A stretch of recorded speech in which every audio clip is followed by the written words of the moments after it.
Ever seen someone try to steal a whole lake with nothing but paperwork and a straight face? Let me tell you, when the president of our local HOA filed 7 violations against me in just 24 hours, not a single one of them real. I knew I was in for a mess deeper than the lake itself. The day she called the police claiming I was some kind of eco-villain, I realized this wasn't just about noise or water or even property lines. Nah, this was about power hers and whether I'd let her take 1 damn inch of what my family built. But see, when I called her to my command office, well, that was when every dirty little secret she'd been sitting on crawled out into daylight. And if you're the type who roots for real justice, you're going to want to pull up a chair for this one. I heard the trouble before I saw it.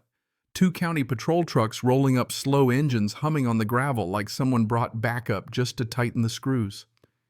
I was working the old irrigation valve at the north edge of the lake, just a regular morning, a wrench in one hand, wiping sweat on jeans older than most HOA bylaws.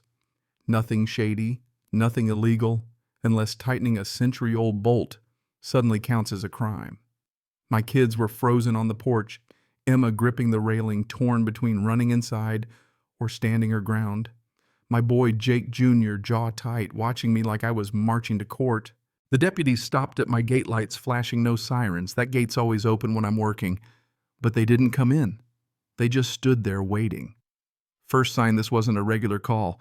Most of the deputies know my family know this land by heart. But today, they played it by the book. Morning, Sheriff's Office. Everything all right? I called trying to keep things normal. Deputy Hall stepped forward, hat low, voice tight.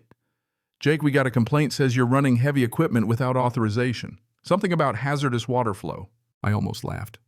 Hall, you've known this valve longer than I have. I'm just tightening a bolt. He dropped his voice. I know. Gotta check anyway. Protocol. And right behind him, arms crossed, sunglasses, flashing red blazer, sharper than any knife, stood Bethany Crowell, president of the Willow Ridge HOA, wearing that smirk she saves for the kill. She pointed at the lake, acting like the sheriff's backup. See industrial activity. He's increasing lake output without community consent. Bethany, this isn't your community. It's my land, my water, my family's rights. She didn't even blink. Pump noise carries. Residents have concerns. There's no pump, I shot back. Hand tools, that's all. Hall held up a hand, tired of being caught in the middle. Jake, mind showing me what you're doing? Gladly, I said, waving him down to the shoreline. He checked the valve. Looks like maintenance, he said, giving Bethany a look. But she doubled down, muttering about insurance and suspicious activity. That was lie number 1, but nobody called her on it. Hall sighed the way cops do when rules clash with reality. I'm marking this unfounded Jake, unless there's another complaint. Bethany stepped closer, not missing a beat. Another will come if necessary. The HOA takes lake safety seriously. She shot me a look that said this wasn't over. After the patrol trucks left, the silence felt heavier than their engines. My kids asked what happened. Because someone lied, I told them, and I need to find out why. But deep down, I knew. People like Bethany don't start fights they don't plan to win. Next morning, first violation notice taped to my gate like a ransom note. Unsafe shoreline activity, level 2 hazard. No signature, no photo. By noon, another unauthorized pump noise. No pump. Then another. Then 3 more. 7 violations in 10 days. Like someone firing shots in the dark, hoping one will hit. But there was nothing random about it. Each notice referenced a different bylaw, a different loophole. Whoever wrote them knew exactly how to weaponize paperwork. My kids noticed too. Are they trying to make us move? Jake Jr. asked. Nobody's making us go anywhere, I told him, even though my stomach twisted with doubt. A few days later, I spotted Bethany up on the ridge phone, out filming my lake and fence like she was scouting for the next attack. She wanted me to see her. She wanted the neighbors to whisper. And they did. Rumors spread faster than water under a leaky dam. Even in town at the feed store, guys got quiet when I walked in. That silence stings worse than any fine. At home, I laid out every violation on my kitchen table, looking for a pattern. Each complaint a different time, a different angle. Someone was planning, not just venting. I made columns claim HOA authority land rights. Every single one fell apart under the truth. The HOA had no jurisdiction here. None. They knew it. They acted anyway. I needed answers, so I went to my neighbor Bill Henderson. Heard anything from the HOA? I asked. He didn't dodge. They want to regulate your shoreline, Bethany said your intake valve was expandable territory, not a complaint of strategy. That night, standing by the water's edge, I felt my father's old presence. His voice clear despite the fog of age. They poke, then they push, then they claim. He was right.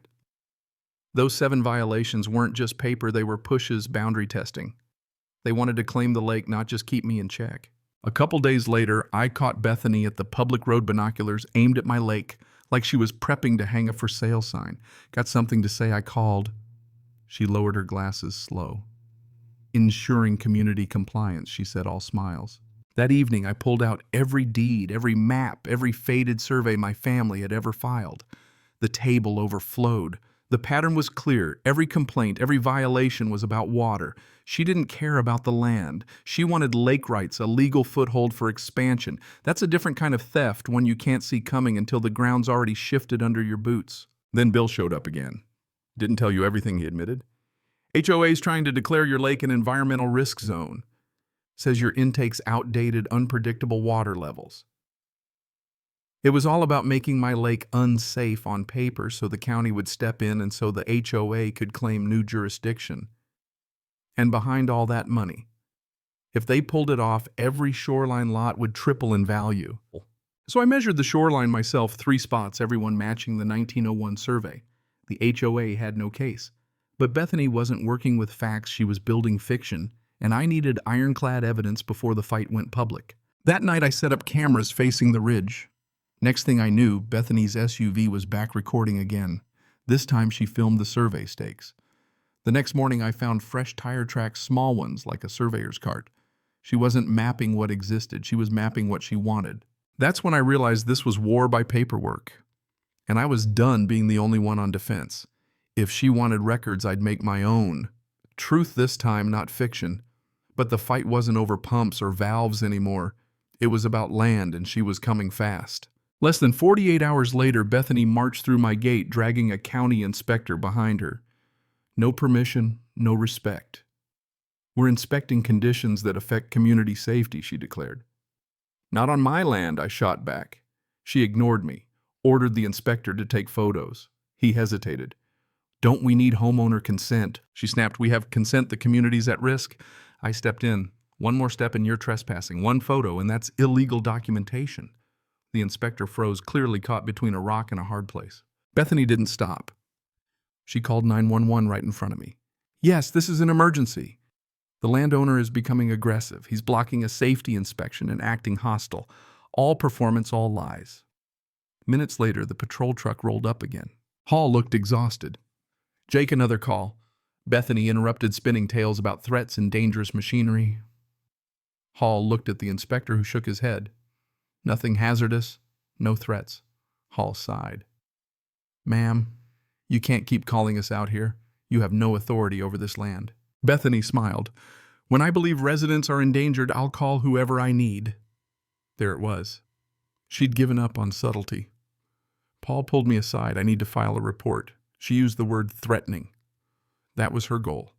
Build a legal paper trail. That night my father said, she walked your land like she owned it. Next time she'll bring paperwork. He was right. The next morning I pulled out every document, deeds, maps, videos, timelines. Patterns emerged. Everything was about the lake, about building a case for jurisdiction. Bethany wanted to shift the high water mark, redraw the map. That afternoon, Bill confirmed that Bethany had filed a fake map with the county, bumping the high water mark 400 feet inside my property. That's fraud, pure and simple. My lawyer, Sarah, found the proof digital tampering original contour lines still faintly visible under her edits. It was the smoking gun. We summoned Bethany to the command office for a formal review. She tried to play it cool, but the evidence was overwhelming. County officials, sheriff clerk, and my lawyer, all there, all prepared. Every document, every recording, every timeline laid out. The audio from the inspector's vest, the fraudulent map, the timeline that showed she planned this long before any inspection. When she realized she was caught, her defense collapsed. She claimed she was protecting the community, but the truth was clear. She was trying to seize control, expand her HOA, and line her pockets. The county invalidated her map, stripped the HOA of any lake authority, and referred her actions for criminal review. The State Water Bureau stepped in, shut down all HOA lake claims, and opened a formal investigation into fraud and misuse of county resources. Bethany was removed as president, Fines refunded, legal costs reimbursed, the board dissolved. That evening, as my kids skipped stones across the water, my father's voice drifted out. Your land stands honest again.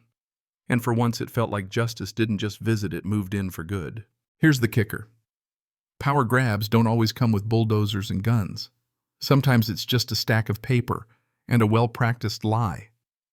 The real lesson: stand your ground even when the fight's invisible. Because the truth, like land, holds if you're willing to defend it. Now tell me, how far should an HOA's power go? Where's the line between protecting a community and stealing what isn't theirs? Ever had to fight for what's yours against someone with a bigger title and a fancier blazer? Drop your story or a simple justice in the comments. And if you want more battles where the underdog wins, stick around, because there's always another fight coming, and I'd sure as hell rather have you in my corner.